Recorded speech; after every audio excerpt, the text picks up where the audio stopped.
Back live, Talladega, as we get set to go back racing shortly from the third caution of today's 500-miler. And a reminder that tonight, the Auto Plus NHRA Nationals from Reading, Pennsylvania. The finals come up at 7 Eastern Time over on ESPN2. And then next weekend, a NASCAR doubleheader for you from Charlotte Motor Speedway. The series presented by GoDaddy.com at 7 Eastern Friday on ESPN. And the NASCAR Sprint Cup Series Bank of America 500. ABC next Saturday night at 7 Eastern Time in the sports hometown.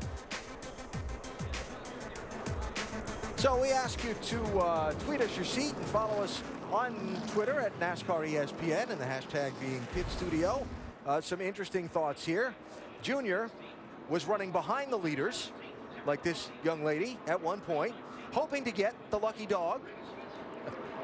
But then he passed the leader, and the caution came out, and he came back around, and he's back in the hunt, DJ. And Junior's our in-race reporter today. Did that make quite sense? a stretch. Yeah, I got you. But let's talk to Junior. Hey, Dale Jarrett, the ESPN. You have us? Yes, sir. Well, I know that was a hard-fought battle and maybe a little harder than you wanted to go there, but you finally got the break you needed back on the lead lap. We got a great under NASCAR Chevrolet's got to be pretty good at Mr. Reed. We should get a little gas here. Might be able to make it all the way. Dale Jr. coming down the pit lane. Watch these guys leaving now. Come on down. Along with a lot of the lead lap cars to top off the fuel.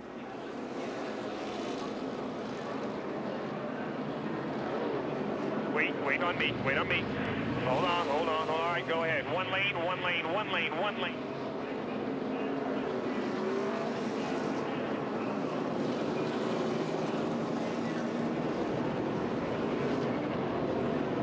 Almost everybody topping off the fuel. And so, you know, we always ask the team's permission before we jump on the radio to talk to our in-race reporter driver. So Dale Jr. getting the top off and heading back out there. Stevie the Tart trying to make sure they've got as much gasoline on board as possible. Now, not everyone pitted to top off there. Now, if we were to talk fuel mileage and somebody getting better mileage than most, who would you think's the one guy that stayed on the track and didn't top off? I'd say Brad Keselowski. And we have a winner. Dodge gets good fuel mileage. We saw it last week. Yeah. He said, that's okay. I don't need any more. I've got all I need right here. Well, he's still trying to save a little, though.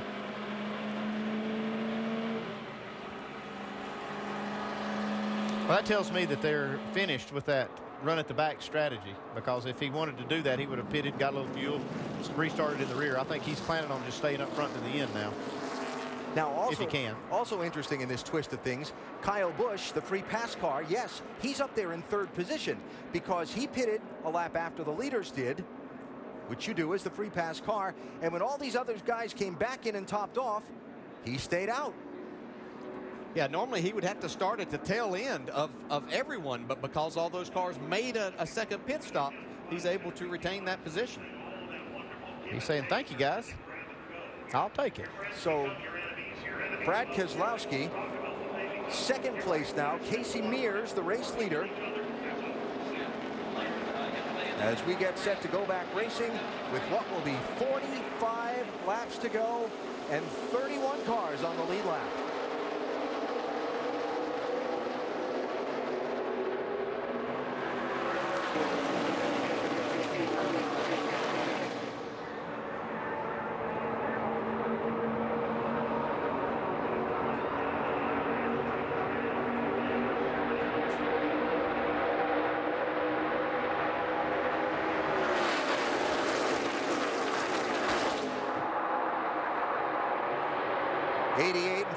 Going to hook up in the draft.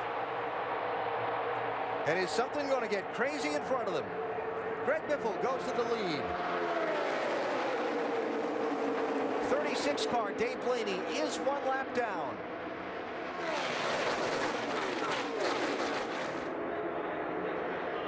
Hey, you know, if you've employed that strategy of hanging back all day, I really think this is still too early. There's a lot of laps to go here right now. Yeah, it's way too early if you're going to use that, because this is when the most risky part of the race is. It's right now when everybody else is starting to get antsy.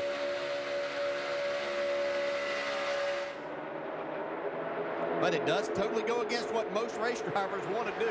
Hang back there. You get antsy. You've ridden around out there for a long time. You'd like to see what your car's capable of here. That ooh was a very close call between McMurray in the 1 and Mears in the 13. McMurray got wiggled a little bit and up off that bottom lane. Mears started to go to his inside, and then Jamie came back down. Everybody got away with it. You see that 36 car in the second car on the inside. He is a lap down. He was able to start in front of a lot of leaders because they made that extra pit stop.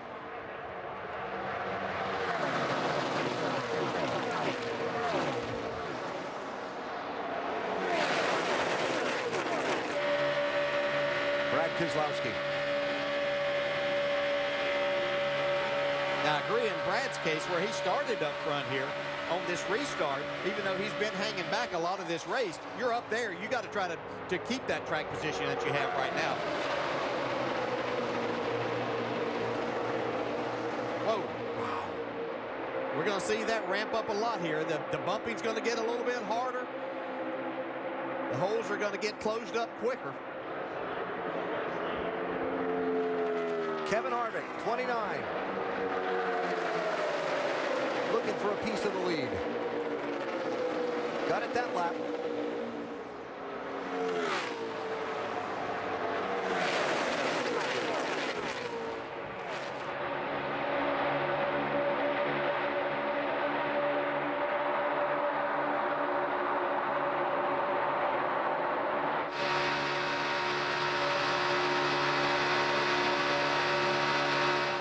Tony Stewart, 13th last lap by.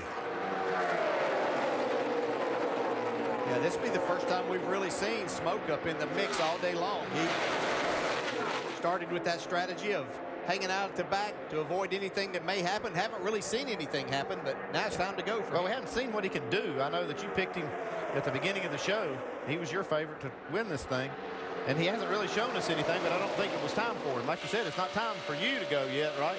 No, it still wouldn't be time for me to go, but there again, it's... Oh, no, trouble there. Contact. Wow, they got away with it. Boy, they separated in a hurry. You can see how all that was happening right in front of Tony Stewart. Joey Logano being lapped by the leaders.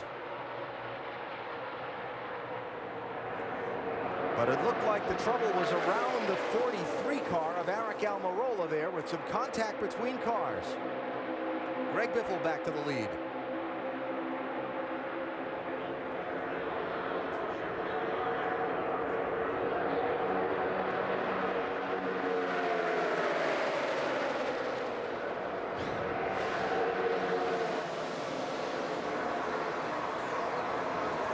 Actually, the first contact was Matt Kenseth and Jeff Gordon. Looked like Gordon got into Matt. Yeah, but Matt got loose, I believe, once again down into the corner. Now, it could have been because of contact getting pushed down into the corner. We've just seen this all day out of Matt Kenseth car, really wiggling into the corners. You're good. Everything's fine. He's going to have a hard time here. Got to be careful. In the latter stages of this race. Yeah, you got to be careful if you're going to push Matt Kenseth. He doesn't have a big margin there. Everybody's scattered behind him, and somehow they all got away with it. He's made 2 great saves so far that could have created some big problems for a lot of people, including himself. But that car is fast. It'll be too early. It's like Gordon's agreeing with you, Dale. A little too early. Well, yeah, depending on what you want to do, but you probably should know what your car's capable of by now.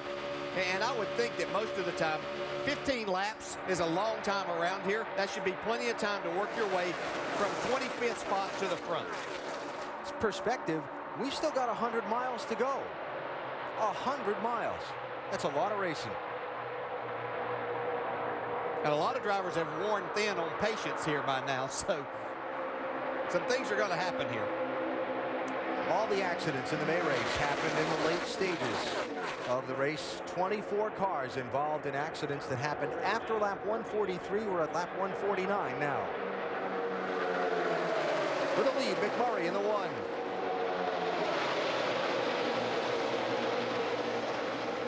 I'd give that one to Biffle by an inch or 2.